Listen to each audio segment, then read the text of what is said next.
আসসালামু আলাইকুম। আজকে দেখাচ্ছি দারুণ মজার সিম আলু ভাজি। আমরা প্রথমে তেলের মধ্যে পেঁয়াজ কাঁচামরিচ দিয়ে একটু ভেজে নিব। তারপরে এর মধ্যে দিয়ে দিব আদা চামচ আদা বাটা, আদা চামচ রসুন বাটা দিয়ে একটু ভেজে নিয়ে আমরা এর মধ্যে কুচি করে রাখা সিম এবং আলু এর মধ্যে দিয়ে দিব।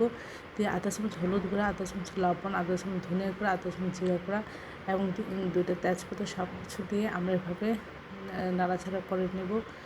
আর এটা প্রথমে প্রয়োজন হলে একটু ঢেকে দিতে পারেন, তারপরে বারবার এভাবে নাড়াচাড়া করে নেবেন। প্রয়োজন হলে তেল দেবেন। আর এটা যেন নিচে লেগে না যায় সেটা একটু খেয়াল করতে হবে। এভাবে বারবার নাড়াচাড়া করে সব কিছু ঠিক থাকলে আমরা এটা নামিয়ে পরিবেশন করব। এটা খেতে অসাধারণ লাগে।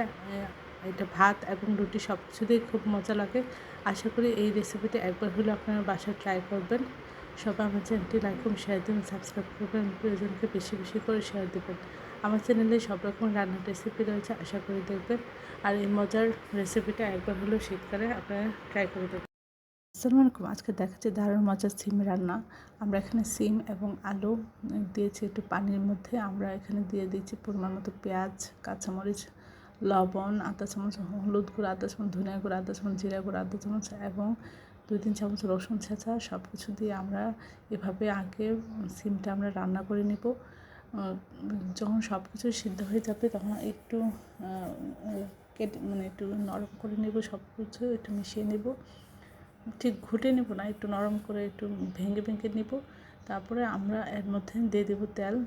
তেলের মধ্যে পেঁয়াজ এবং রসুন দিয়ে দিলাম 2-3 চামচ। তারপরে এর মধ্যে আধা চামচ দিলাম ধনিয়া গুঁড়া বা জিরা গুঁড়া বা পাঁচফোড়ন, যেটা ইচ্ছা একটু দিতে পারেন। দিয়ে আমরা এখানে তেলটা এর মধ্যে দিয়ে আমরা নাড়াচাড়া করে মিশিয়ে নিব। এই সিমটা অন্যরকম একটা টেস্ট হয়। এটা ভাত এবং রুটি দিয়ে খুবই সুস্বাদু লাগে। আশা করি সবাই একবার হলেও এই রেসিপিটা ট্রাই করবেন। সবাই আমার চ্যানেলটি লাইক এবং শেয়ার দেবেন, সাবস্ক্রাইব করবেন, প্রিয়জনকে বেশি বেশি করে শেয়ার দেবেন। আমার চ্যানেলে সব রকম রান্নার রেসিপি রয়েছে, আশা করি